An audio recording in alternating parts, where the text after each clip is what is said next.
everybody. Welcome to today's COSI seminar. I'm honored to introduce today's COSI speaker, Dr. David Wineland from NIST. Dr. Wineland received the BA from the University of California, Berkeley, and a PhD in physics from Harvard University.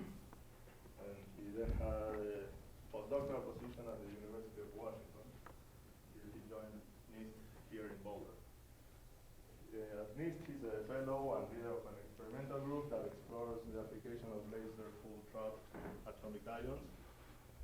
And among many recognitions and awards, I'm not sure if you're all aware that Dr. Wineland shared with Dr. Serge Harosh the 2012 Nobel Prize in Physics for groundbreaking experimental methods that enable measuring and manipulation of individual quantum systems. So, thank you for coming. Okay, thanks.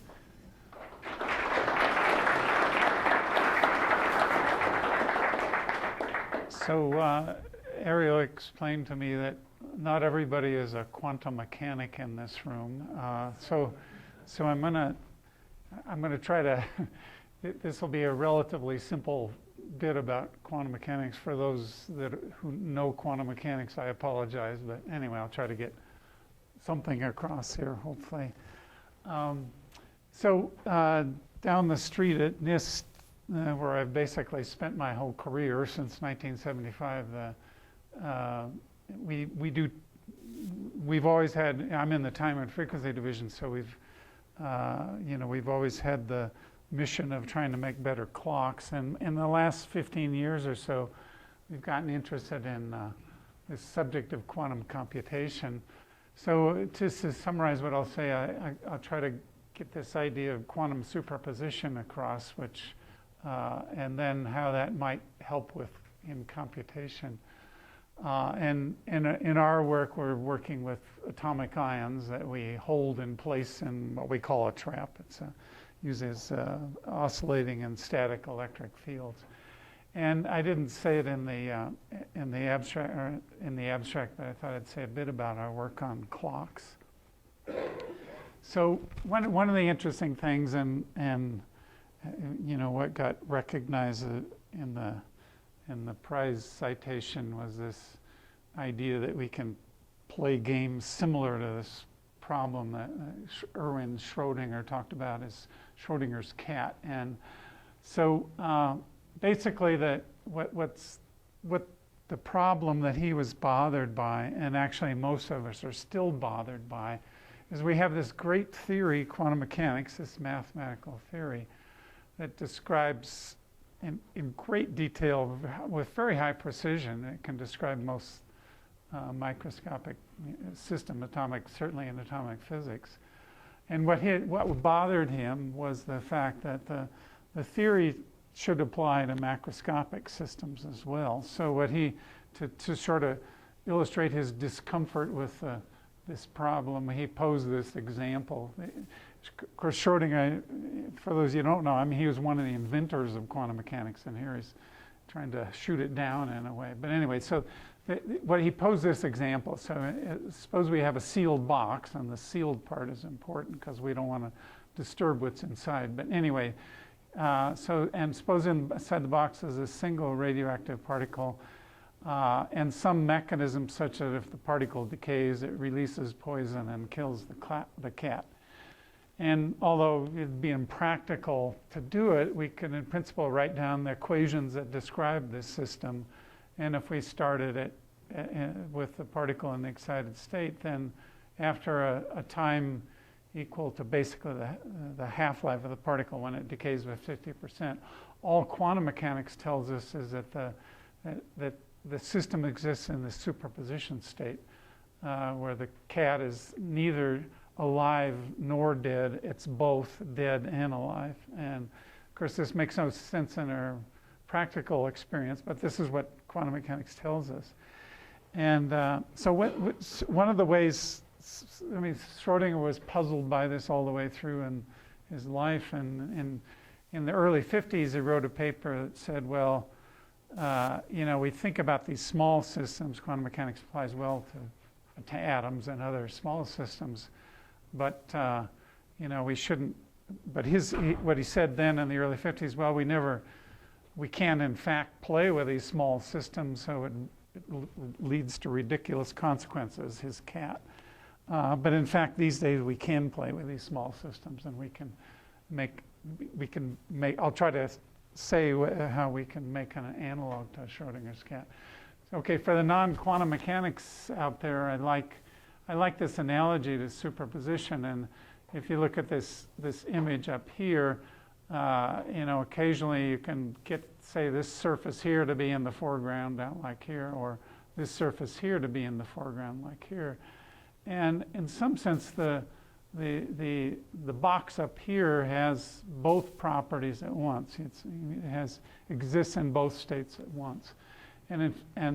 So that's really, I think it is a good analogy to a superposition state, that it's not one or the other. It possesses both properties simultaneously.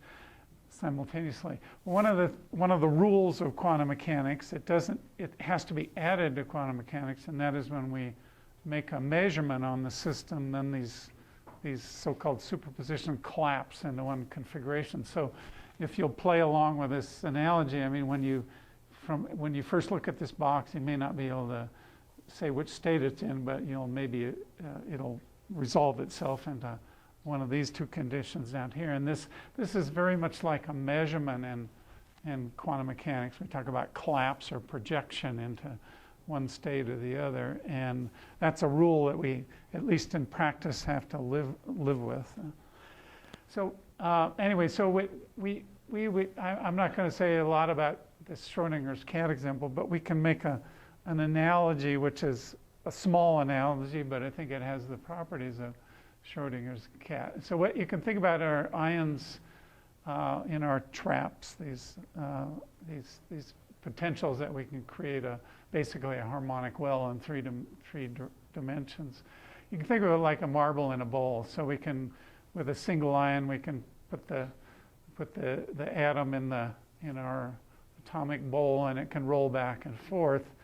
We can actually create a situation where, normally you'd think half a period of the oscillation later, it's gone from the left side to the right side.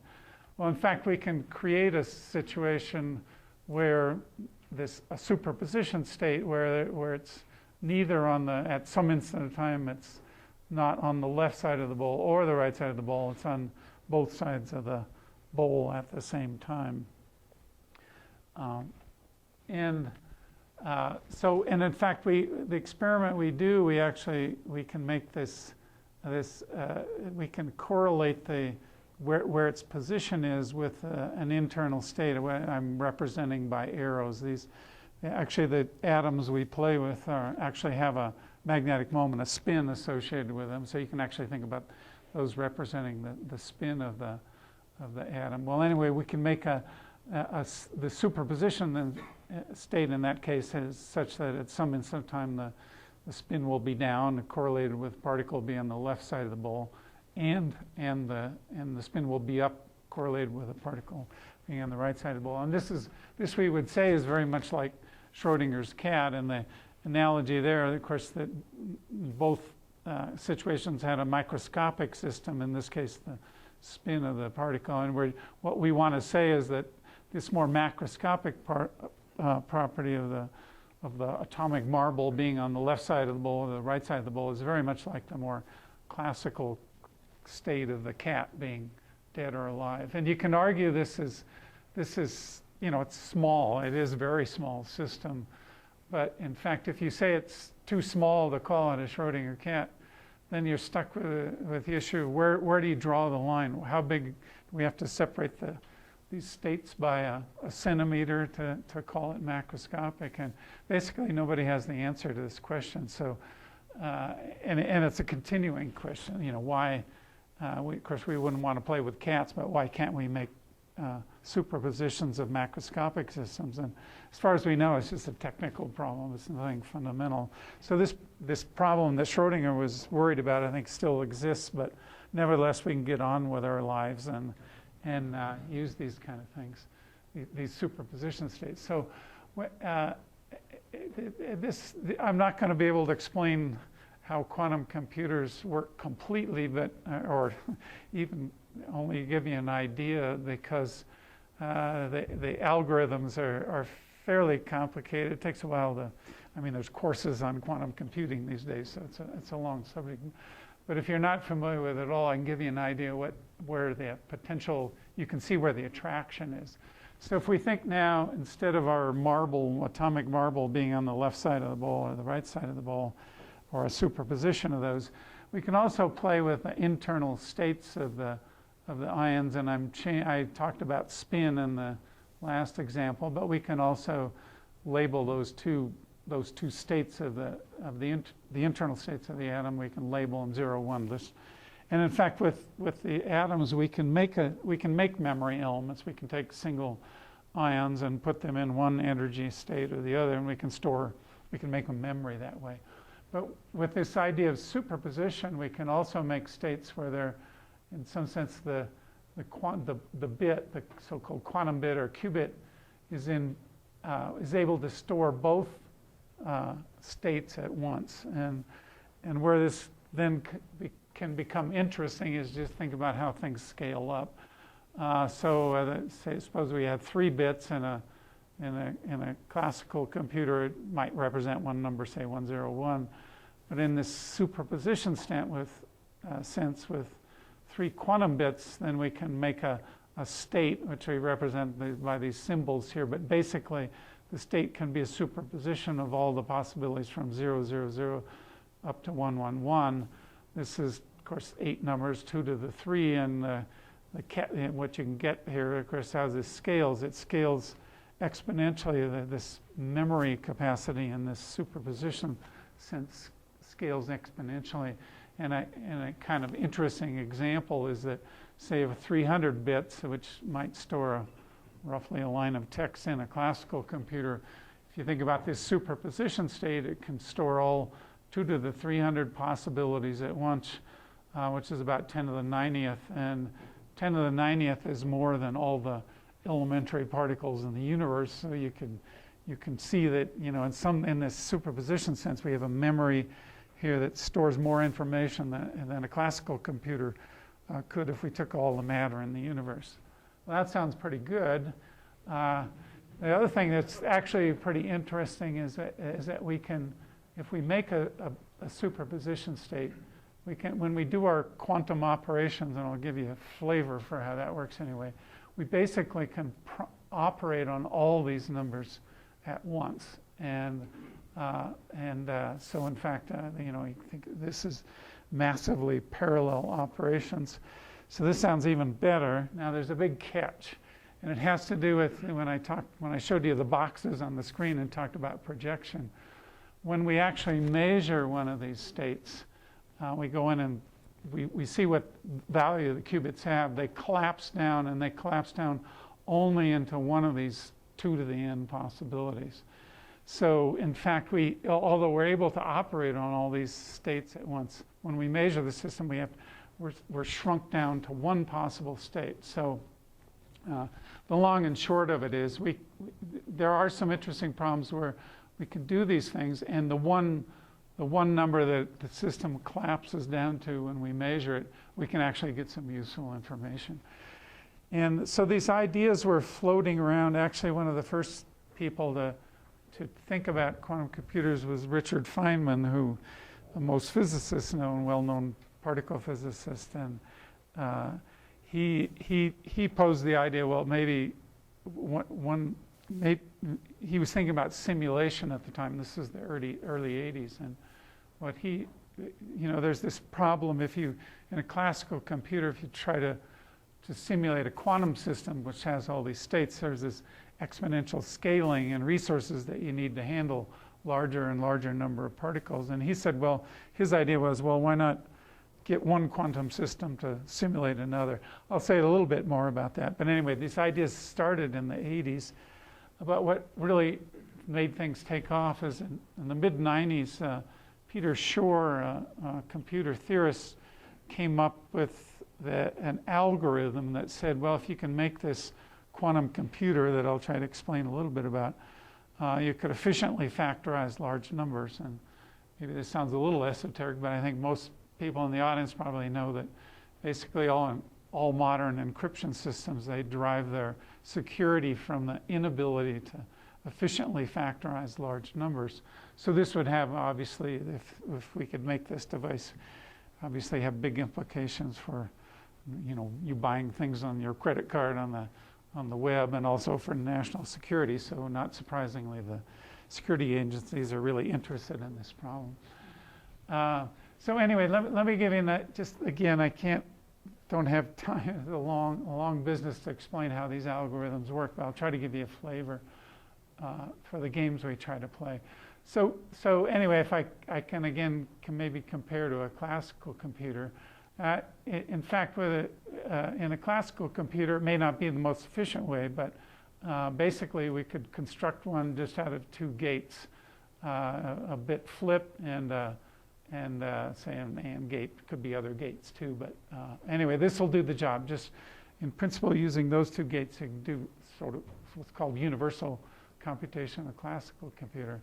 It turns out there's a similar thing in this quantum world, where the operations we need are one is a so-called rotation, and what I'm showing down here is we need to be able to say take a bit in the zero state, a quantum bit, and we need to make a superposition, and I've written it in this formal way here, but basically the idea is we can change the zero-ness versus the oneness of this superposition state, and we need to be able to do that, maybe not for an infinite number of angles, but at least a certain discrete set of angles.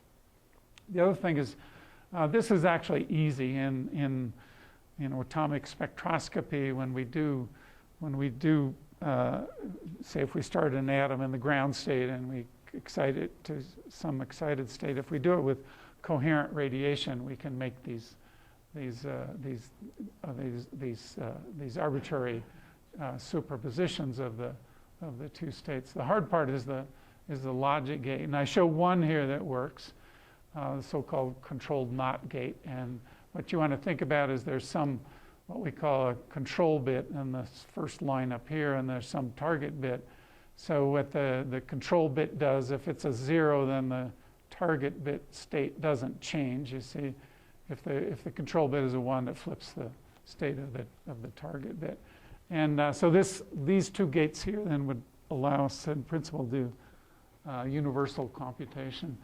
Now, what takes a long time to explain, but is this factoring algorithm. But I can give you kind of a flavor for how it works. So in this factoring algorithm, what you need to do is you need to plug into your register a superposition state that has a large enough number of qubits that it holds the number you're trying to factorize. And there's you need some extra space too, but it's not a huge amount of extra space you need to other than the number you're plugging in. So what you do is you basically make a superposition of all the numbers from 0 up to the one you're trying to factor, and then you basically, well, there's different models, but in the so-called circuit model, you run a sequence of these gates, either this controlled NOT gate that I showed on the last view graph, and combined with, say, some rotations, and you need to just run a string of those, and in fact, you're operating then on all the numbers from 0 to the one you're interested in factoring. You're operating them all at the same time. But then again, the catch is you're going to measure at the end. You're going to measure one of those numbers, and the number you measure in this algorithm that he cooked up allows you have to do some classical processing, but allows you to determine the two factors that make up this larger number. To give you an idea of the scale, even these days, factoring a 150-digit decimal number wouldn't be so interesting for the encryption guys, because that can be done factorizing that can be done pretty quickly. But anyway, this takes about 1 billion operations, and so far we can only do a handful of operations before the system collapsed. So what I want to say is got a long ways to go. One thing to think about, though, is that what this device is doing with all these gates is you can think about it. A good analogy is if you go back to thinking about your basic physics classes, it's like an interference experiment. So there's a this classic experiment, so-called Young's interference experiment, where if you send light through two slits on a screen downstream from the slits, you'll see bright and dark sections on the photographic plate. And so it's an example of an interference experiment.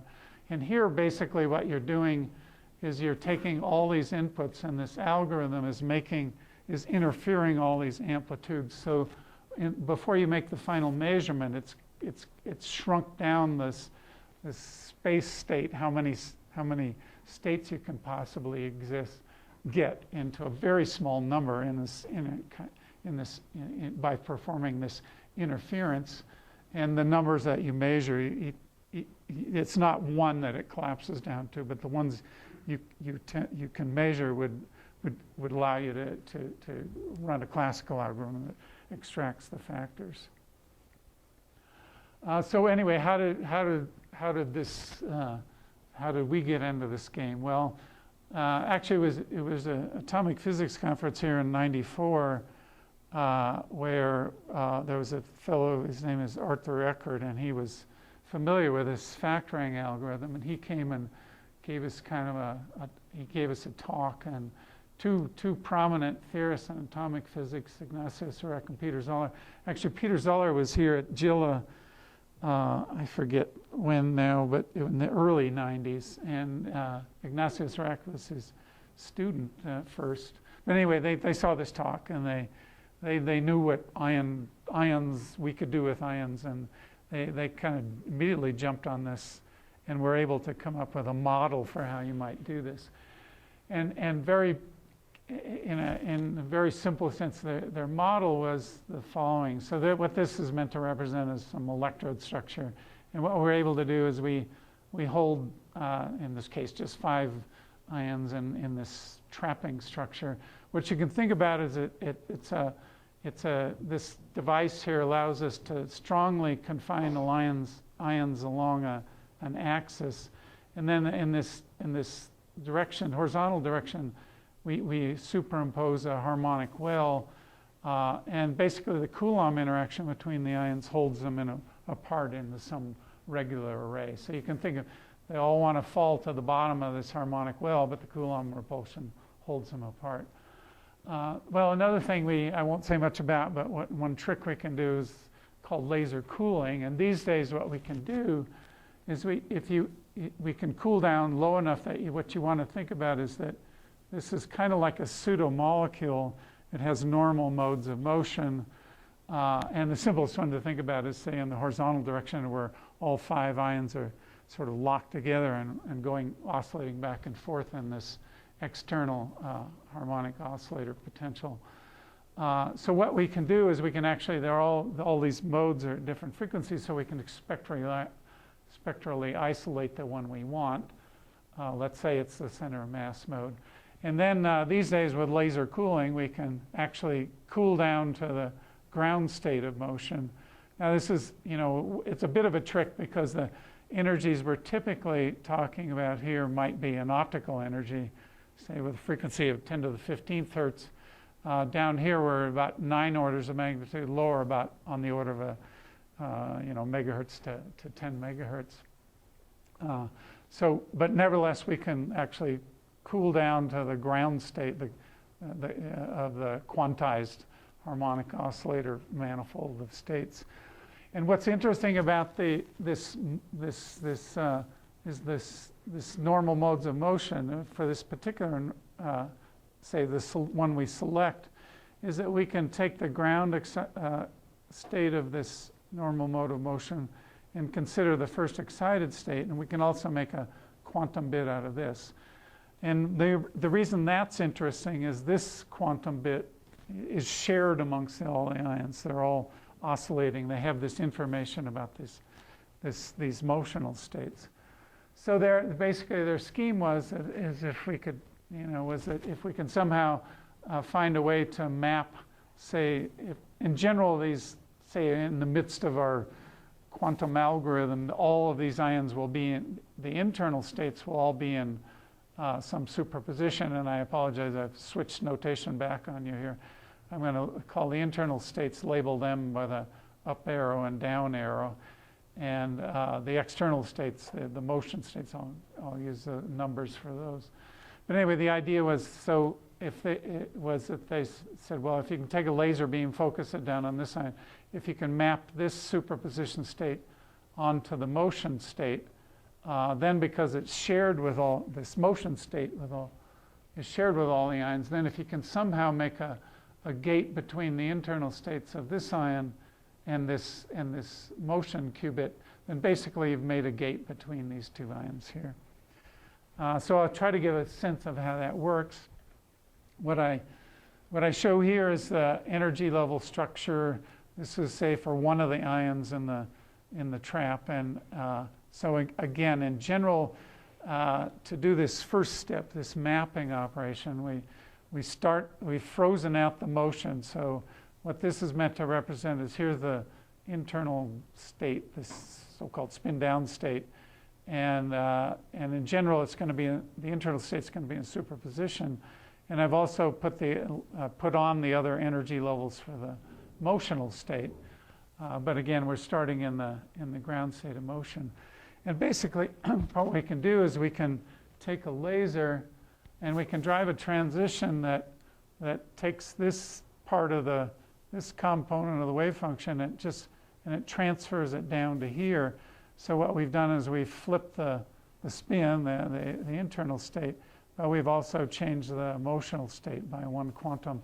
And what that does then is it performs this mapping step, which is the first part of this Serac and Zoller scheme, where the internal state qubit of this ion up here starts in this superposition state, and we map that superposition onto this motional state superposition.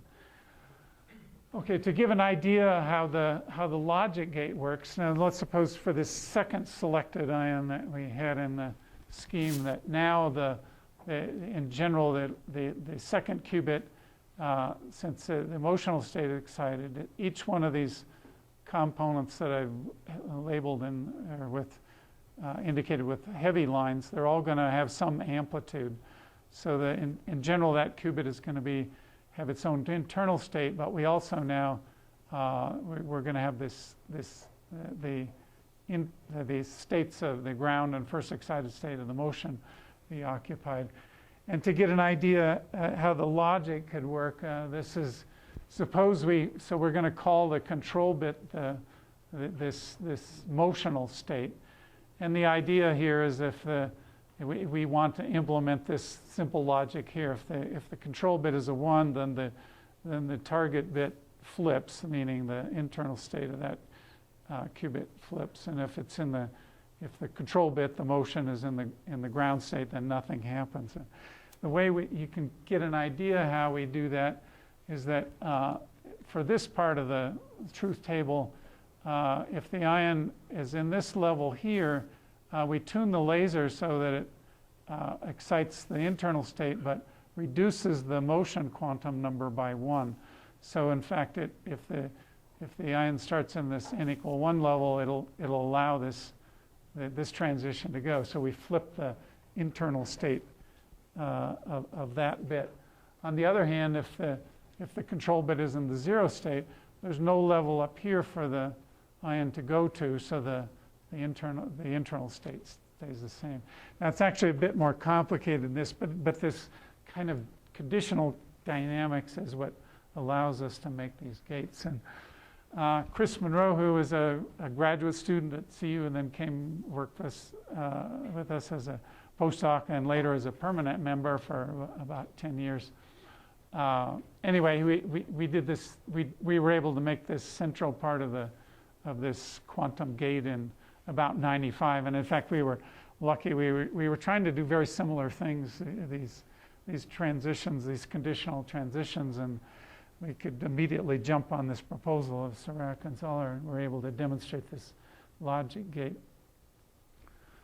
Okay, so let me say a little bit about hardware. That gives you an idea kind of how we can make these logic gates. So one of the things is I showed schematically in this one of these last pictures here. If I go back, this electrode structure. We actually this is kind of an idealized this in some of our larger traps. We make electrodes that look like that, but it turns out that the speed of the gates become faster if we can make the trap smaller. So when we go to smaller size, we're not able to make those nice quadrupole rod structures. So what we've gone to in the last few years is we basically borrow from the microelectronics industry. So basically what we do is we made what we call a surface of electrode trap. So all the electrodes are in a surface, and the ions float above the surface out of the plane of the picture here. And in this particular example, we call this a racetrack because each one of these little squares in this along the legs of this thing, we can store ions or groups of ions. And the idea of this was to show how we could start to scale these systems up to be able to handle larger and larger number of bits. The basic idea is we can operate on groups of ions in any individual section, and we can move them around to multiplex up. And so this is one strategy we're trying to employ to scale the system up now. In fact, if you walk in our lab, what you see, like a lot of atomic physics labs, I mean, it's completely dominated by lasers. The transitions that we're using are in the near ultraviolet, so we basically have to frequency convert visible light into the ultraviolet. And so all this hardware is to control the laser beams, and as I say, they fills the room with lasers, and our quantum computer occupies this little tiny space in part of the room. Anyway, so what we've been able to do over the years is a number of algorithms. You could kind of think of these are like subroutines in a program. There's things you're used to thinking about, Fourier transforms and so on. The thing that got the most attention was qubit teleportation, which I won't go into, but you can imagine why I got all the attention. And we don't transform matter. We can teleport information, though, and it's an interesting subject by itself because it's actually we can. I can give you the punchline, but it's only a teaser but basically we can transfer an infinite amount of information from one place to the other only by transferring 2 bits of classical information. Anyway, just to give you an idea where this whole business stands, what I'm listing here is just the groups around the world that are trying to play these games with atomic ions.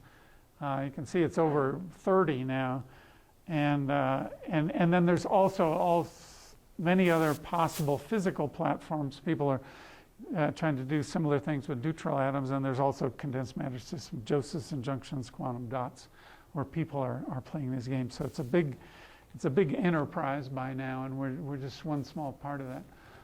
I want to conclude this part by saying, just first of all, giving credit to my local colleagues here. So around the world, a lot of people are playing these games, doing algorithms. Didi Leibfried in our lab headed up a lot of the demonstrations we did in our group. One of the things that I think is more interesting to most physicists is, I should back up and say that this factoring problem is, to do useful factoring, it's about the hardest problem anybody's thought about for a quantum computer. But coming back to this idea that Feynman proposed in the 80s is, it turns out that the operations we do on these quantum gates, they almost directly simulate what are like spin-spin interactions, say coupling of quantum spins, like the magnetic moments in a solid. And so there's a lot of interest right now in trying to simulate more complicated systems, so-called quantum magnets, these coupled magnets. And so there's a lot of work going on that. And in our lab down the street, John Bollinger it's a different kind of trap, but he's able to make triangular lattice arrays, and he's trying to implement these simulations. So I think most of us think this is where the real, hopefully larger scale application of these ideas has come, is being able to simulate other systems which are intractable on normal computers. We're not there yet, but it may happen. We may get to a point of doing something useful in the next decade or so. I want to mention too, Rainer Blatt, he's a good friend but also competitor. He has a great, really good group in Innsbruck, and he's been able to make more or less a universal quantum simulator. So far, the errors are too high such that you can simulate on a classical computer, but his apparatus is, in some sense, able to do this universal computation on a small scale. And I'm only singling out a few here, of course, but there's many more people around the world doing this stuff. Excuse me. So I'm going to part ways now and come back, tell you a little bit about the clockwork we do down the street. So the 30-second lesson on how atomic clock works, it's actually pretty simple. So in this case, this example is on mercury. Mercury has this ultraviolet transition, about 282 nanometers. And what you can think about, the classical picture is actually pretty good. When we drive this transition, basically we're setting up an electric dipole oscillation in the atom, and you can think of it like a natural vibration in the atom. The nice thing about atoms is that for all mercury atoms in the universe, this frequency, that oscillation that describes this transition, they're all exactly the same frequency, which is how we can make a standard then. So the idea is simply we take some oscillator which supplies radiation. In this case, it's a laser. And then all we need is a mechanism to synchronize the frequency of the laser so that it drives this transition with maximum probability. And then we know that the frequencies are the same. And then we count cycles of the laser oscillation. And of course, that was a really hard part until about 10 years ago when Jan Hall at Gilliher and his colleague in Germany, Ted Hensch, invented the frequency combs, which basically gave us this counter.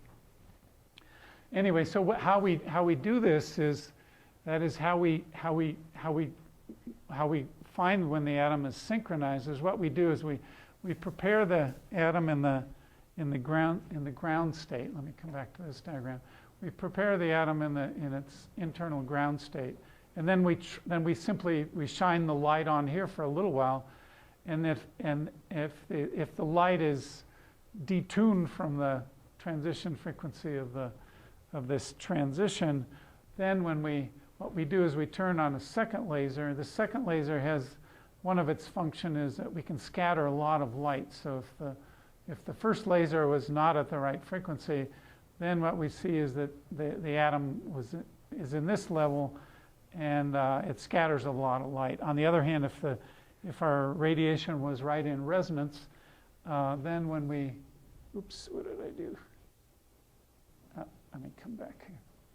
Well, oh yeah, so if after shining the radiation, if the atom goes up to this excited level, then when we turn on this laser, there's no fluorescence. And so we can easily discriminate when the atom has made the transition.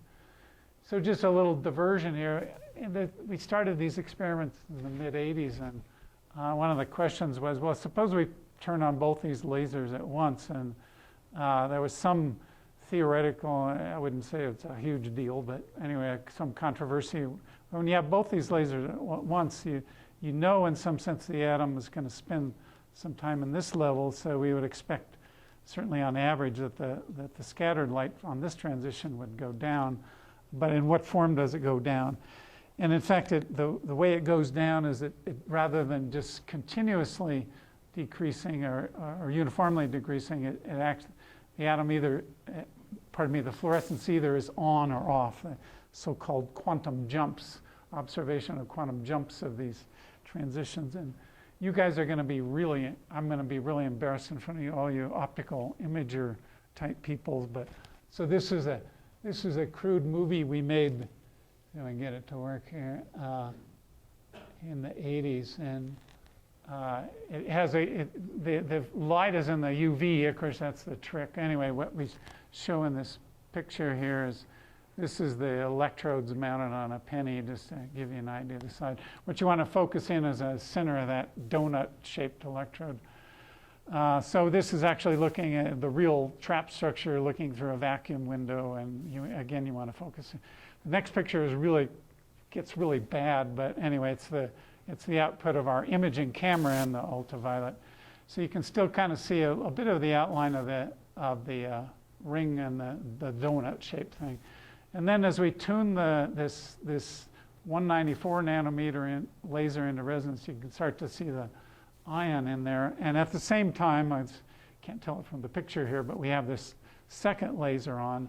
And as we get closer to resonance, you can clearly see that the atom, rather than just uniformly decreasing, it actually turns on and off, indicating that it's jumping between these two levels. And actually, we made this movie right around New Year's in '85 or whenever, '86, whenever it was. And showed it to our wives at a New Year's Eve party. They were totally unimpressed with it. So, anyway, so Jim Berquist has been a colleague ever since I've been there. He's really led this work on optical clocks. And so one of the things is just coming back, why these single ions and traps are interesting for clocks is, first of all, the fact, some of the effects we have to worry about is just our measurement effects. So if the atom is moving, there's a first order Doppler shift effect that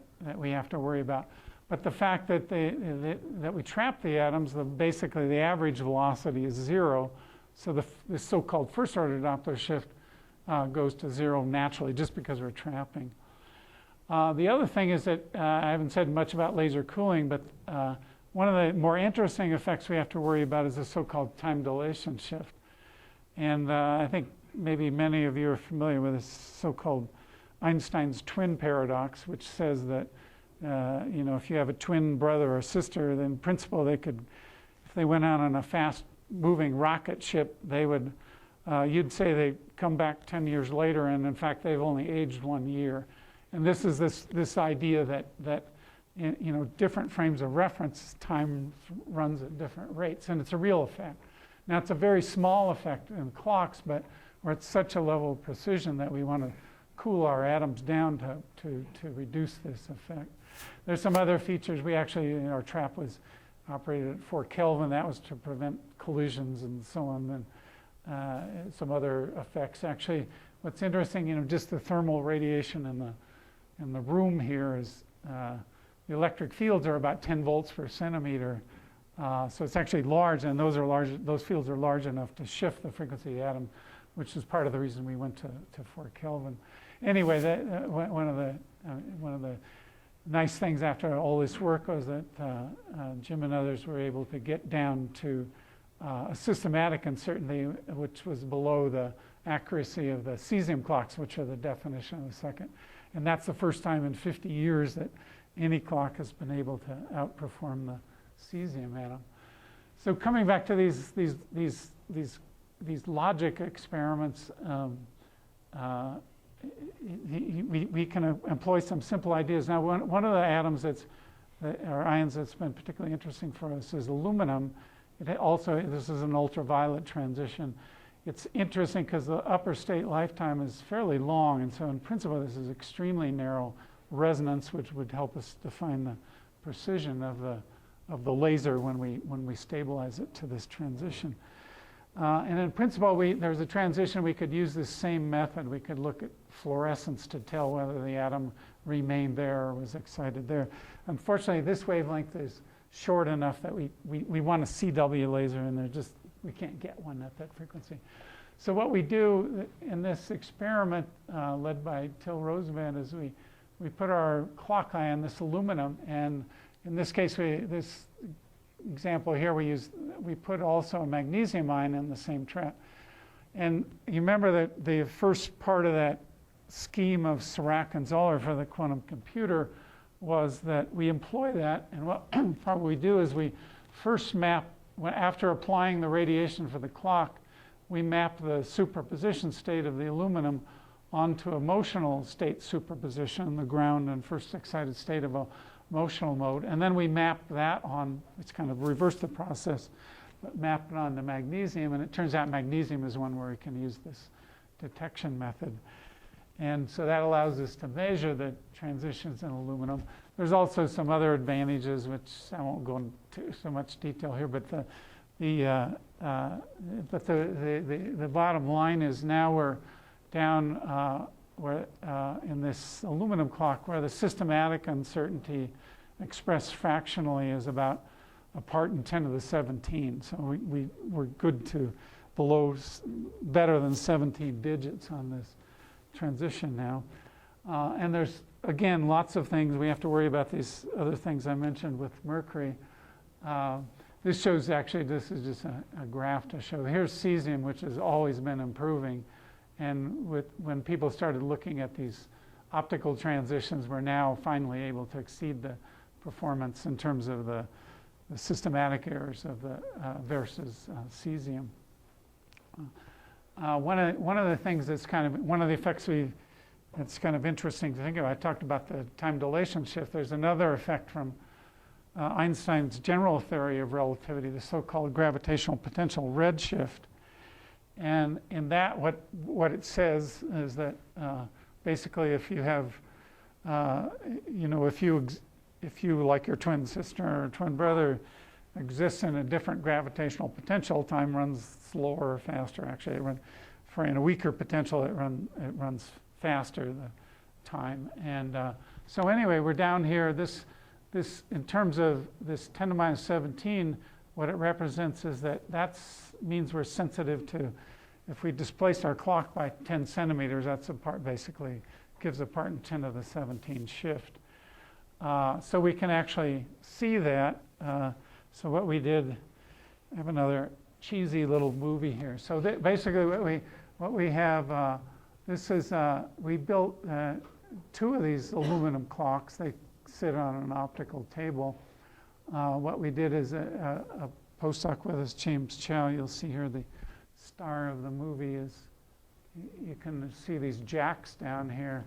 He's going to raise the table. So anyway, what you see up here, this is the fractional shift up there that we would expect. And in any case, what we did is we did this experiment, and we could measure this effect. We would predict this effect here for how much we raised it, and we saw this here, which it's been measured more. This gravitational redshift has been measured more precisely in other ways, but it says we're down here at the kind of a human scale to see these effects. Now, one of the, this was kind of a neat thing to do, but one of the problems it means for us clock people is that one of the issues is we don't know, by other means, we don't know the gravitational potential, particularly in Boulder where we got the mountains nearby, these varying mass formations. We only know the gravitational potential expressed as a height to about 30 centimeters in Boulder. So what it means is if we want to compare 2 accurate clocks, we're going to have to do it in the same location, which is kind of a bummer, And now you can turn this around and say, well, okay, so we have an altimeter here, and as it's sort of a bummer for me because I've been working all my career to make an altimeter, and that didn't sit too well. Nevertheless, actually, I think it could become a useful tool in geodesy. But anyway, if we want to compare to clocks, we're stuck with this fact that we have to bring them together. So I'm going to conclude by saying, this is due to a lot of people. NIST has been a really great place to work. I show the, well, not the current group. Chris Monroe, I mentioned, he's now at the University of Maryland. But for example, John Bollinger, Wayne Atano, Jim Berkowitz, and Bob Drollinger and I started the group in the late 70s, and basically we've been together ever since. We have some new members, Dee Dee Leibfried and Till Rosenman, I mentioned. And of course, it wasn't just us. Over the years, we've had about over 100 students, postdocs, and visitors. And you know, I must say, NIST has been a great place to work. This is our lab director, Catherine Gebbe, who was actually at Gilla. I forget when she left to go to Washington, but about 20 years ago.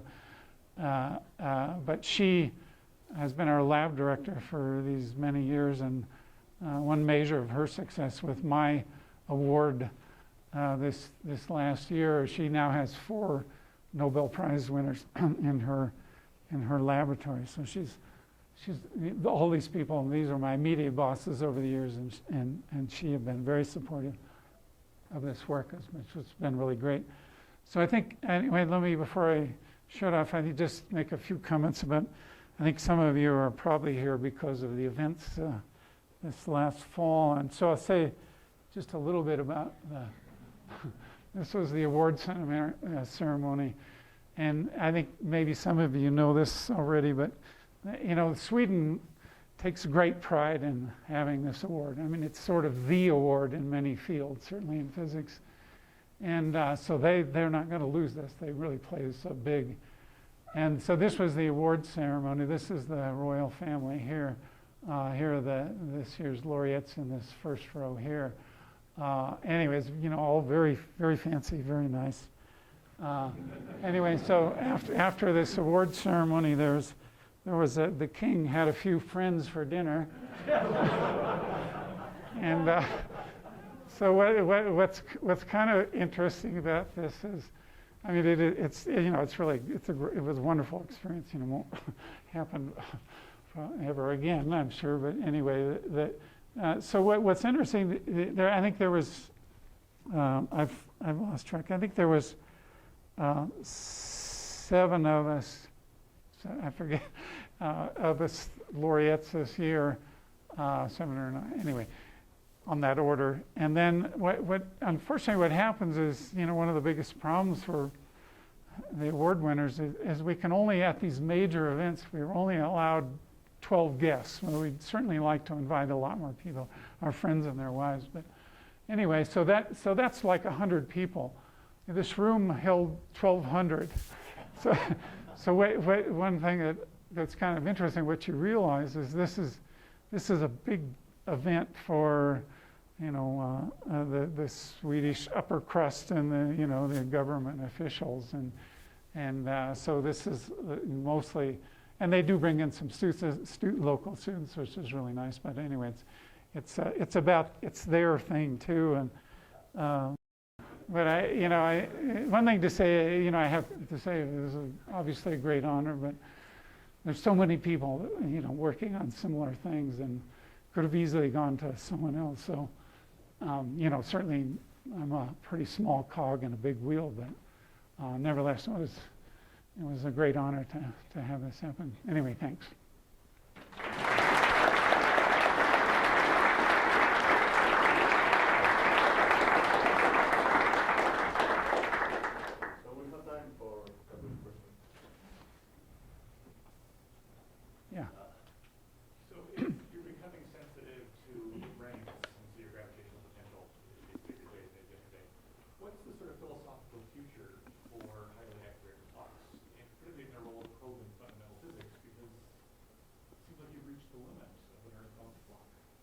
Well, I mean, there is this limit that, we have the problem of comparing clocks because of the gravitational potential.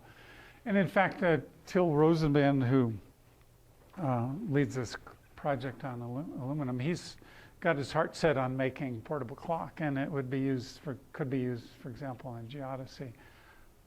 So, I mean, that is a potential. And there's also the fundamental tests measuring more precisely the gravitational potential redshift and things like that. So, I mean, I think for us, the interest is, we can think of things to do if we have clocks much more accurate. I mean, you know, these days with GPS, I mean, you know, the high performance systems can get down to centimeter and so on, but, you know, it'd be nice to go even lower than that. I mean, when I think most people know when potential application, it's a GPS-like application, is to look for measure strains in the earth as possibly an earthquake predictor, things like that.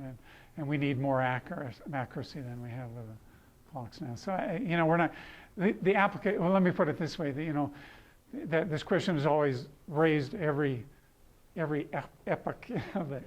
And, you know, I think as you know, clocks, their main application throughout, you know, the last umpteen centuries is for navigation. And as we make better clocks, they're always used. And, you know, the clocks on GPS aren't as good as the ones that we make in the lab, but that technology eventually finds its way in. For example, there are atomic clocks on the GPS satellites. They're just not as high performance as the.